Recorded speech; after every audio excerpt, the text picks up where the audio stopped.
Donc Olivier Leménian, je suis le directeur de la SPL des Ports de la Manche, SPL qui gère 8 ports en réseau sur l'ensemble du département de la Manche et notamment avec 3200 places de plaisance sur l'ensemble du littoral du département de la Manche et surtout une grande partie sur le Cotentin.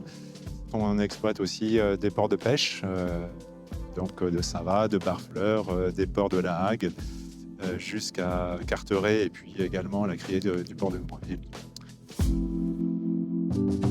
Alors l'implantation dans le Cotentin, voilà, elle se fait naturellement puisque en fait la plupart de nos ports sont implantés dans le Cotentin puisqu'on a 7 de nos 8 ports qui sont finalement sur le secteur du Cotentin. C'est avec une spécificité assez exceptionnelle puisqu'en fait on a 3 façades maritimes, hein, on exploite des ports sur 3 façades maritimes différentes.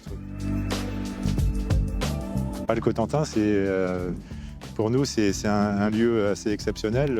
C'est un lieu d'expérience nautique aussi importante, puisque sur chacune de ces façades, on a aussi des spécificités. On a sur la côte ouest, on a les îles anglo-normandes juste en face.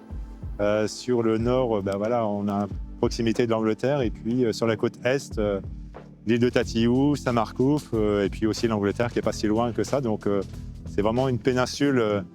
C'est presque un ponton dans la mer de la Manche.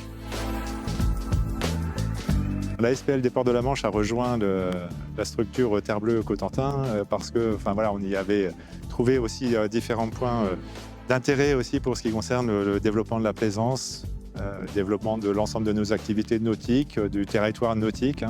Voilà, l'agglo du Cotentin et Terre Bleue en particulier forment un réseau intéressant de professionnels du nautisme. Et donc voilà, c'était intéressant aussi effectivement pour nous qu'on rejoigne avec notre étiquette de réseau de ports, hein, puisqu'on exploite 8 ports sur l'ensemble du département et 7 sur le territoire du Cotentin.